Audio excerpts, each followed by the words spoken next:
Good morning everyone. Welcome to the course PH 8151 Engineering Physics. We are discussing Unit 5, Module 3, Lecture 3. I am R. Swarnalakshmi, Assistant Professor, Department of Physics, Government College of Engineering, Tanjavur.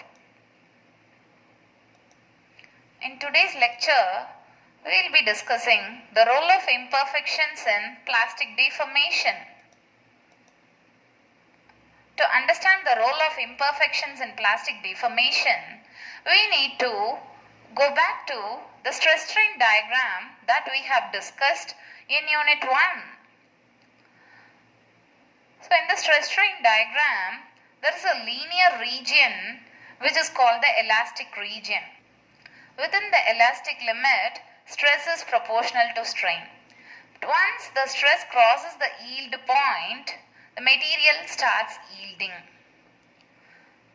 Elasticity is the property by which a material can regain its original shape. Once the elastic limit has been crossed, there is onset of plastic deformation. Plastic deformation is the residual strain that remains even after removal of the applied forces. With this in mind, let us proceed with Unit 5, Module 3, Lecture 3. The role of imperfections in plastic deformation. At the end of this lecture, a student must be able to explain plastic deformation with reference to the imperfections, to elaborate on the role of imperfections in plastic deformation, to discuss the advantages of crystal imperfections. Why are we bothered about the crystallinity and the imperfections? Because metals, alloys, ceramics are all polycrystalline, and the theory predicts, assuming that the crystals are perfect.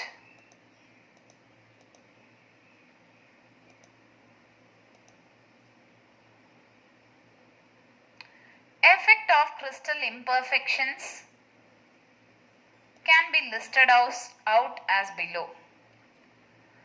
The conductivity of some semiconductors is due to the presence of impurities. For example, phosphorus or boron in silicon improves the conductivity of silicon. Color luminescence of many crystals arise from impurities and imperfections. One of the common example is ruby, where the aluminium ion is replaced by chromium ion, and the presence of chromium ion gives ruby its bright red color. Atomic diffusion is accelerated by the presence of impurities. Mechanical properties are controlled by the presence of these imperfections. So these are some of the effects of crystal imperfections on materials. As can be seen, the imperfections affect the electrical, optical and mechanical properties of materials.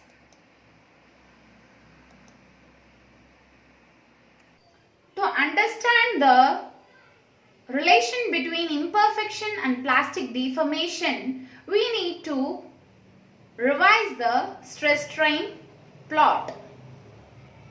We need to revisit the stress strain plot. This is the typical stress strain plot of a material. As stress increases, strain increases linearly up to this point. This point is known as the elastic limit or the yield point. Within the elastic limit, stress is proportional to strain. And this region is known as the elastic region. The material is endowed with the property of elasticity in this region. Elasticity is the property by which a material regains its original shape after removal of the deforming forces.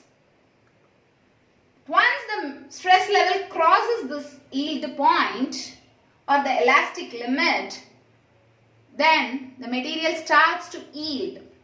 That is, there is a residual strain as shown here.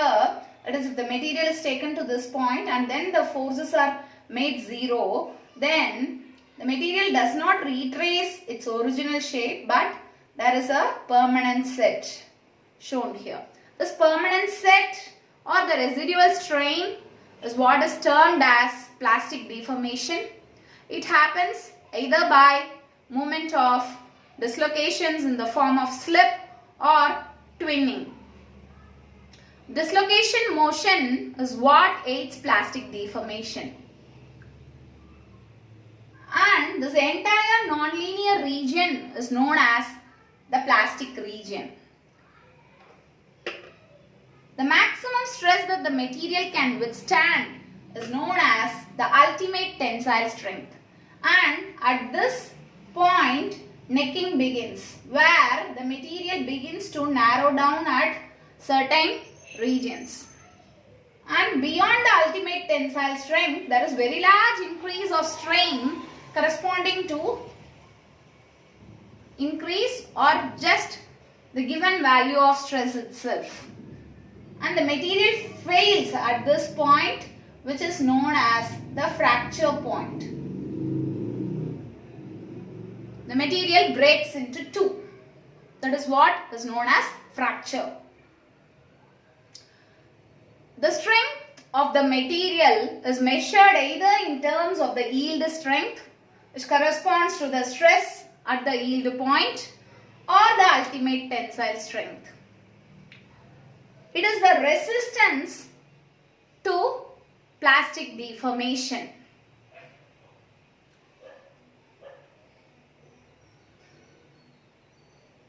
So how do we relate the plastic deformation to dislocations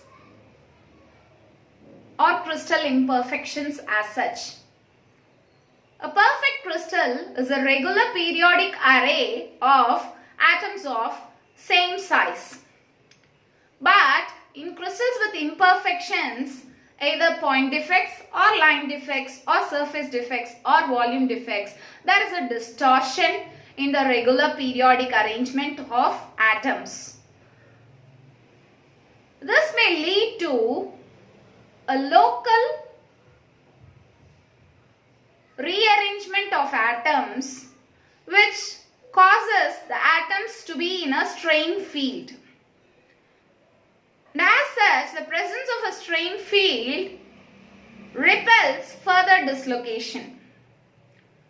That is how the presence of defects helps in improving the strength of the material. Let us have a detailed discussion about this using the slides. So plastic deformation is the motion of large number of dislocation. X-ray diffraction studies show that the crystalline order in the solid is retained even after plastic deformation. So you can see here that the crystallinity of the material is not affected because this is energetically favorable than changing the crystalline order. Hence, the moment of dislocation is either by slip or by twinning, and this corresponds to the shear stress acting on the material. Hence, plastic deformation is usually associated with movement of large number of dislocations. As I told earlier, yield strength is the stress at which plastic deformation begins. Ductility is the amount of plastic deformation corresponding to the fracture point.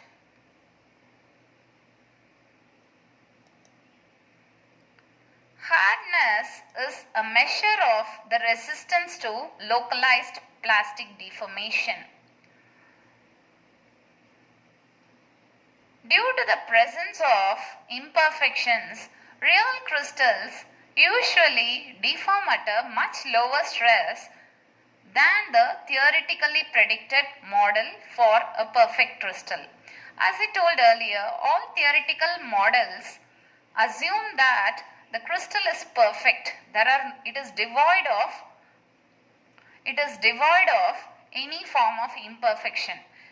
On the contrary, real crystals do have crystal defects such as point defects, line defects, surface defects and volume defects. In particular, the presence of dislocation causes the deformation to occur at a much lower stress compared to the theoretically predicted values.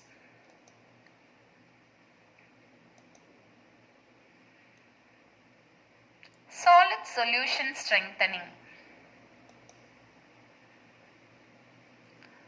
High purity metals are almost always softer and weaker than alloys.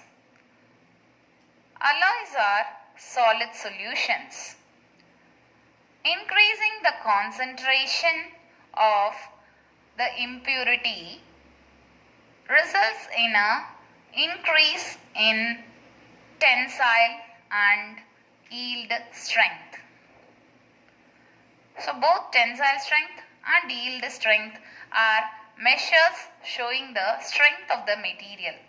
We need materials to be strong so that they can be used in engineering applications. If the material is very soft, it cannot be put into use for engineering applications. For its machinability, we need an optimum value of hardness and strength so that it can withstand the stresses due to machinability. Alloys are stronger than pure metals. Impurity atoms in the solid solution impose lattice strains on the surrounding atoms. This can be visualized in this slide. A substitutional impurity of smaller size causes compressive lattice strain on the atoms around it, while a substitutional impurity of larger size causes tensile strain field on the atoms around it. In either case, there is movement of or diffusion of these impurities near edge dislocation above the slip plane, thus prohibiting further slip. Hence, the lattice strain field interaction between the dislocation and impurity atom restricts the dislocation movement. Strain hardening. What is strain hardening? Strain hardening is cold working or work hardening. Ductile metals become harder and stronger as it is plastically deformed. Cold working is like hammering a material at temperatures much below its crystallization temperature. Since temperatures are cold compared to the crystallization temperature, it is given the name cold working. Dislocation density in metal increases with deformation or cold working. That is, the number of dislocations per unit volume increases when the material is cold worked. A fact to be taken into account is that the strain hardening enhances the mechanical properties because the presence of dislocation or the increase in the dislocation density prohibits the movement of dislocation, and thereby it requires a greater stress for plastic deformation to occur. That's how strain hardening improves the mechanical properties of the metal. But the metal becomes more brittle as it is work hardened or cold worked. So the effect of strain hardening may be removed by the heat treatment process called annealing or furnace cooling. That is, the material is heated in the furnace and allowed to cool slowly within the furnace itself. It is called furnace cooling, thereby improving the ductility of the material. Cold working can be related to grain size reduction as well, whereas annealing improves the grain size or increases the grain size.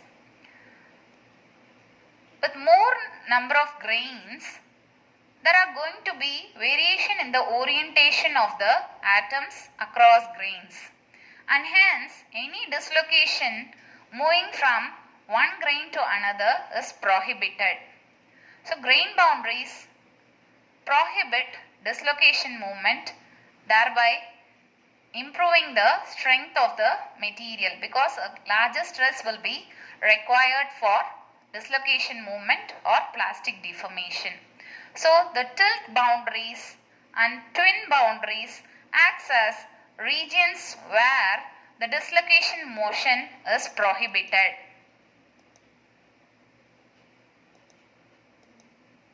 Adjacent grains have different crystallographic orientation. Dislocation motion is hindered at the grain boundaries. A fine-grained material is harder and stronger than a coarse-grained material. Near high-angle boundaries, dislocation pile-up takes place, and hence there is a stress concentration which improves the strength of the material. While phosphorus or boron present in 1:10⁸ atoms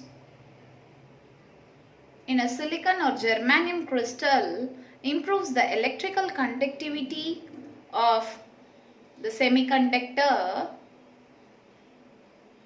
The presence of defects in solids can improve the mechanical properties as well. That is what we have discussed so far. In solid solution strengthening, a substitutional impurity causes a strain field which improves the strength of the material. Here it is the zero-dimensional defect or point defect which helps in improving the strength.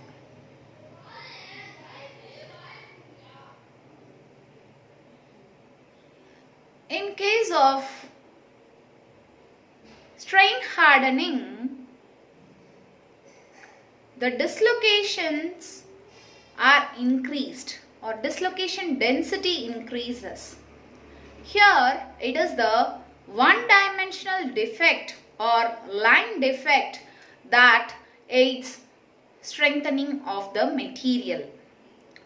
Remember that more the dislocation density, more the hindrance to movement of dislocation. and hence a larger stress will be required to deform the material. That is how the presence of dislocations increase the resistance to further dislocation and hence strengthens the material. The grain size reduction, which can be done using various techniques, also improves the strength of the material. That is, fine grained materials are more strong. In this case, it is the two-dimensional defect or the surface defect that strengthens the material. There is another technique called precipitation hardening, where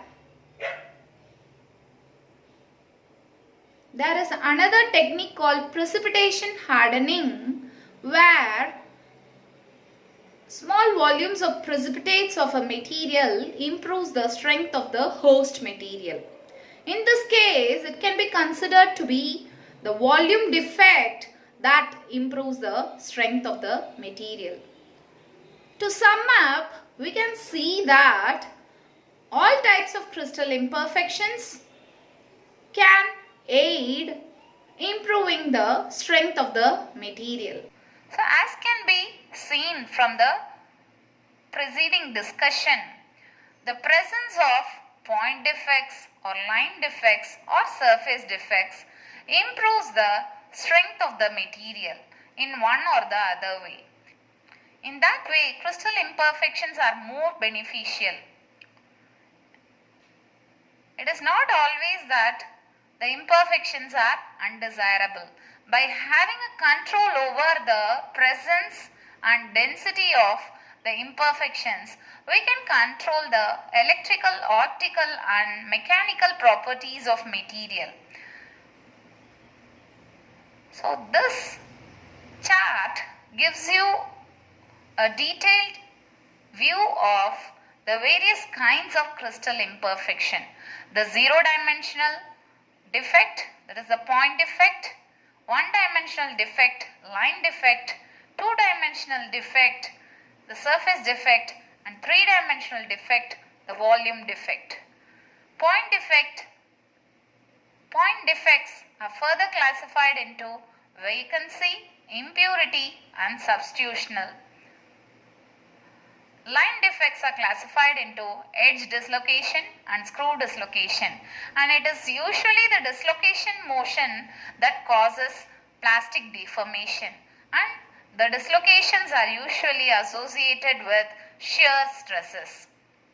Surface defects are grain boundaries, tilt boundaries, twin boundaries and stacking faults, whereas volume defects are large cracks or voids or pores present within the material.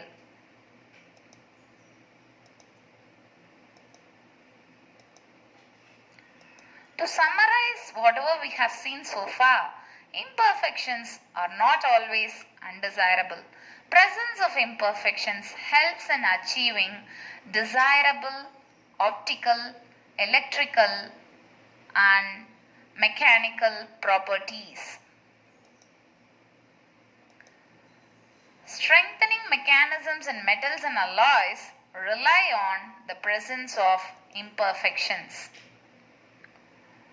The learning outcomes of this lecture are listed here. A student will be able to explain plastic deformation with reference to imperfections. He or she will be able to elaborate on the role of imperfections in plastic deformation.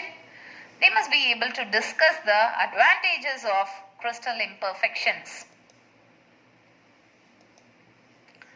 We are drawing a close on the module 3 of unit 5. Let us quickly recap the topics covered under unit 5 module 3.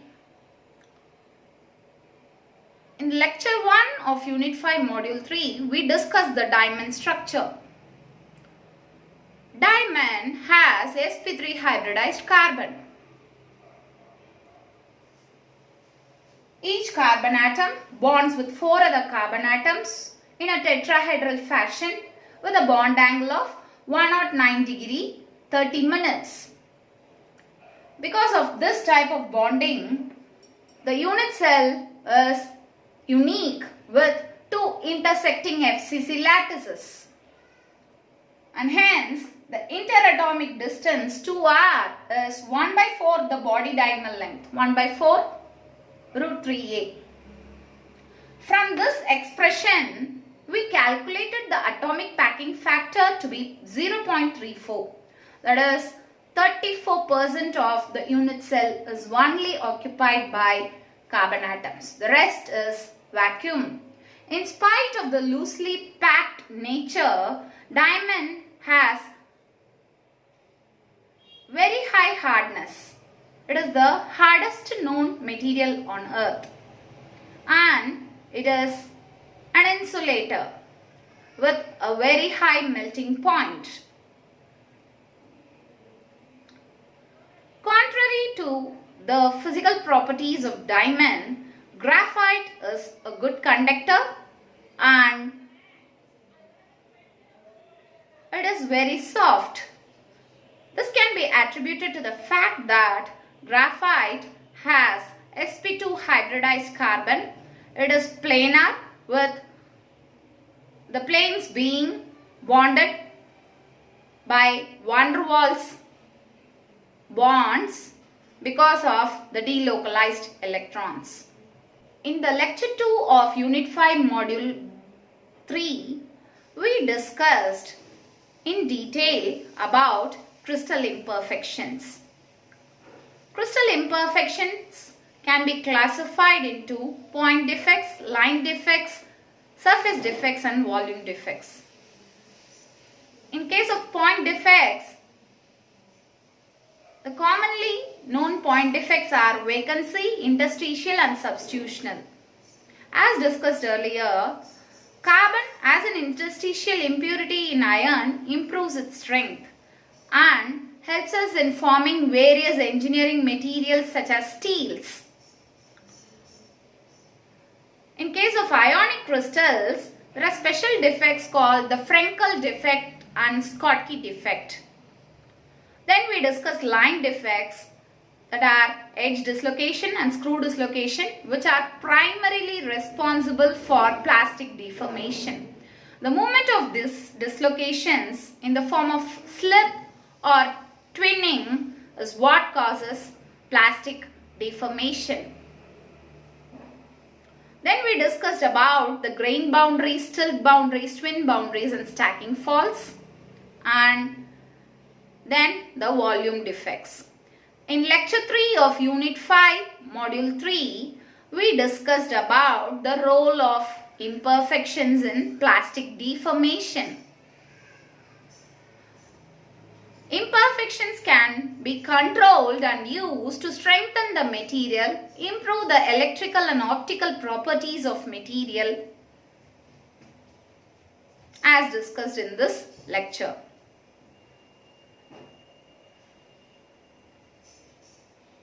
As far as the university exams are concerned, you must be ready to derive the atomic packing factor of diamond or discuss the crystal imperfections in detail, or write a note on the role of imperfections in plastic deformation.